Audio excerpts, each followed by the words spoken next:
पूर्वी रूस का एक सीक्रेट एयरबेस। यहां पर व्लादिमीर पुतिन का एक ऑर्डर आया और पूरा एयरबेस एक्टिव हो गया।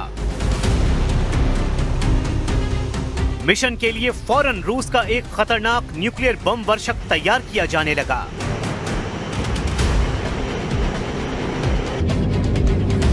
ये पुतिन का बहुत ही पावरफुल शो है जो दुनिया में बहुत से देशों की धड़कन बढ़ाने वाला है। पुतिन का परमाणु हमले का लॉन्चिंग पैड एक्टिव हो गया है।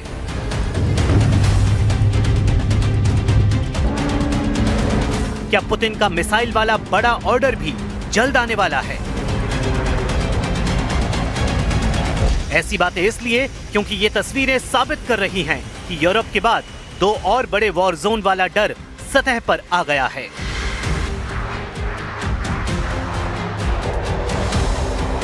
पुतिन ने यूरोप के बाद एशिया पैसिफिक क्षेत्र में भी अपने परमाणु बम वर्षक का इस्तेमाल शुरू कर दिया है।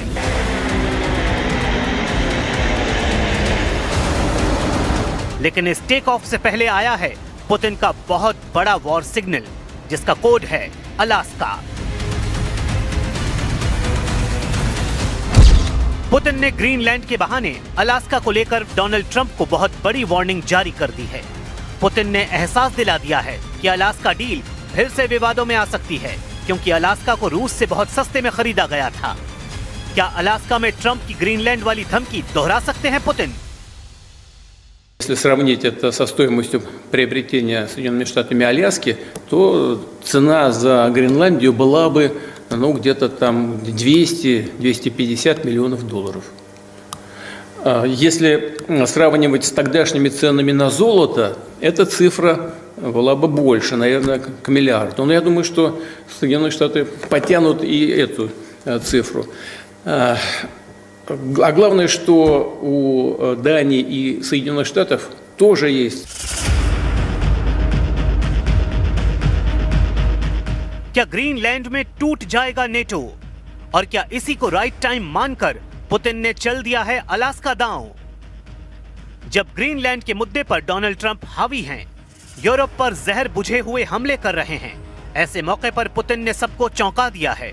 उन्होंने कह दिया है कि रूस का ग्रीनलैंड के मसले से कोई लेना देना नहीं, लेकिन साथ में अलास्का का नाम लेकर पुतिन ने ऐसा खामोश बम फोड़ दिया है जो डोनाल्ड ट्रंप और पूरे अमेरिका को बेचैन कर रहा है। पुतिन ने ग्रीनलैंड के बहाने अलास्का का जिक्र किया है।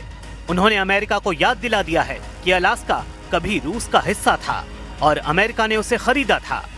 सवाल है कि क्या पुतिन अलास्का के ऊपर वही रुख अपनाने जा रहे हैं जो ट्रंप ने ग्रीनलैंड को लेकर अपनाया है?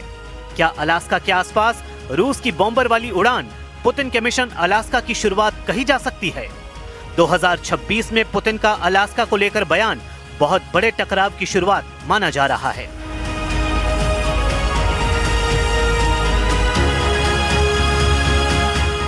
ग्रीनलैंड को मिली ट्रंप की धमकियों ने पुतिन का हौसला बढ़ा दिया है। ये बात यूरोप भी मान रहा है। Haría a Putin el hombre más feliz del mundo. Sería el hombre más feliz del mundo. ¿Por qué? Uno, porque de alguna manera legitima su invasión y su acción unilateral y cuestionamiento de la integridad territorial de Ucrania. Y dos, porque mucho me temo que si se produjera esa invasión de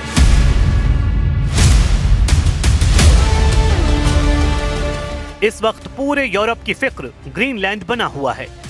Switzerland के Davos में world economic forum की meeting में Greenland का मुद्दा ऐसा बम बनकर उभरा है जिसके धमाके में वर्ल्ड वॉर का खतरा भी नजर आ रहा है।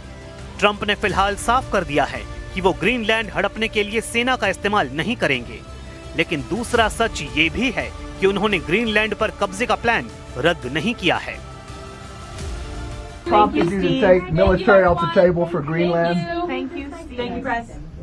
Thank you, We'll all see what happens. The military's not on the table. I don't think it'll be necessary. I really don't. Okay. I think people are going to use better judgment. They'll use their best judgment, and I don't think that will not be necessary.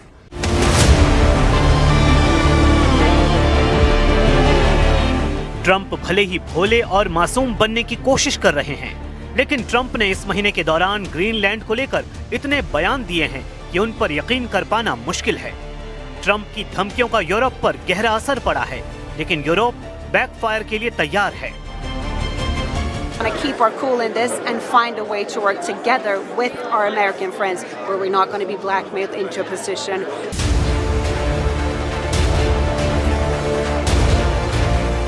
Davos meeting से पहले Greenland को लेकर ऐसा बवाल मचा कि इसकी चिंगारी फुलझड़ियां बनकर मॉस्को तक जा पहुंची हैं।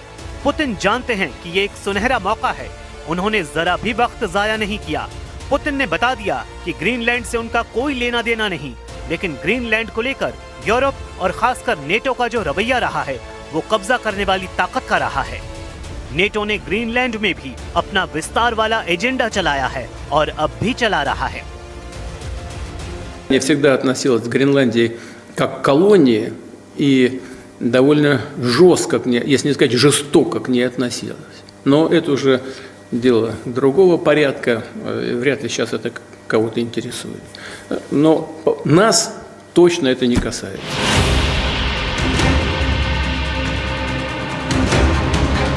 अलास्का का मुद्दा पुतिन ने गर्म कर दिया है और वो ट्रंप को ये भी बताना चाहते हैं कि अगर ग्रीनलैंड को डेनमार्क से खरीदा जा सकता है तो अलास्का की सही कीमत भी ट्रंप को पता होनी चाहिए, जो 1867 से पहले रूस का हिस्सा था। रूस ने 1867 में अलास्का अमेरिका को बेच दिया था। तब अलास्का की 17,17,000 वर्ग किलोमीटर जमीन के लिए ये डील $72 लाख में हुई थी, यानी आज भारत की करेंसी के हिसाब से 658 करोड़ रुपए। पुतिन का दावा है कि आज के दौर में यह कीमत $1,500 लाख से ज्यादा होगी, यानी करीब 1,500 करोड़ रुपए। पुतिन ने इसकी तुलना आज के ग्रीनलैंड से की है। पुतिन ने कहा कि ग्रीनलैंड की जमीन 21,66,000 वर्ग किलोमीटर है, इसलिए अलास्का वाले फॉर्मूले से अगर अमेरिका इसे खरीदता है तो पूरे ग्रीनलैंड की कीमत $2,500 लाख के आसपास होगी, यानी आज की भारतीय करेंसी के हिसाब से 2,282 करोड़ रुपए।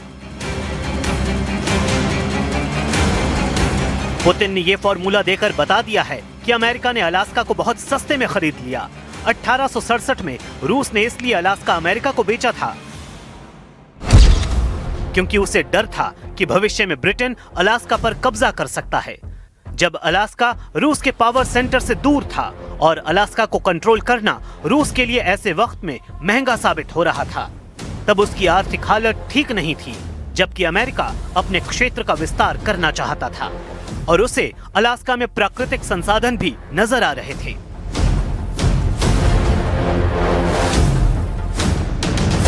फिलहाल जेलेंस्की के खिलाफ युद्ध में आधा यूक्रेन जीतना पुतिन का मकसद है और अब उनकी बातों से लग रहा है कि पुतिन का अगला हथौड़ा अलास्का पर पड़ने वाला है। लेकिन क्या ये सब अचानक हुआ है? 15 अगस्त 2025 में इसका पहला सिग्नल मिला था। 15 अगस्त 2025 को अलास्का में ट्रंप पहुंचे थे, अलास्का में पुतिन पहुंचे और अलास्का में वो पहुंचा जो रूस के खिलाफ अमेरिका ने तैयार किया है। डोनाल्ड ट्रंप ने व्लादिमीर पुतिन को तब अपना सबसे खतरनाक stealth fighter jet F-22 Raptor दिखाया। रैप्टर वहीं टॉर्मेक पर मौजूद था और साथ में उड़ता हुआ दूसरा स्टेल्थ फाइटर F-35 लाइटनिंग दिखाया, जिसने पुतिन के विमान को एस्कॉर्ट भी किया। इसके बाद ट्रंप ने पुतिन को अपना सबसे खतरनाक बॉम्बर B-2 भी दिखाया, जो दुनिया के सबसे खतरनाक बंकर बस्टर बम से लैस है। तब इसे यूक्रेन पर सीज फायर मीटिंग से ज्यादा ट्रंप का पावर शो कहा गया, जिसमें अमेरिका ने पुतिन को सुपर पावर वाली ताकत दिखाई।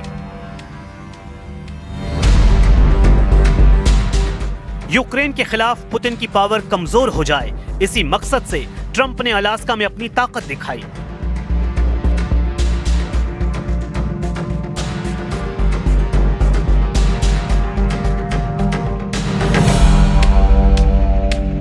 ये तस्वीरें गजब की रही। सबसे पहले डोनाल्ड ट्रंप का विमान आया। नीले रंग के इस विमान को एयरफोर्स 1 कहते हैं। फिर आया पुतिन का विमान। सफेद रंग के इस विमान को रूस में कमांड पोस्ट भी कहा जाता है। फिर 4 F-22 रैप्टर विमानों के करीब आकर रुका ट्रंप का एयरफोर्स 1। दूसरी तरफ पुतिन की कमांड पोस्ट बना IL-96 भी पहुंचा।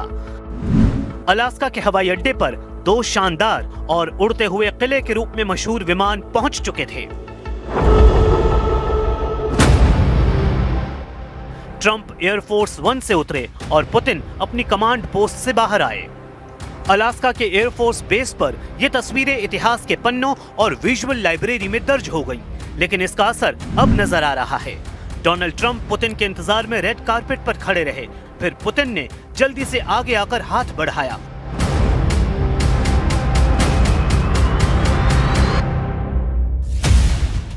और दोनों लीडर बहुत गर्मजोशी से ऐसे मिले जैसे मित्र देशों के राष्ट्राध्यक्ष मिलते हैं। इस मीटिंग के बाद अब अमेरिका और रूस के बीच अलास्का बहुत बड़ा मुद्दा बनता हुआ नजर आ रहा है।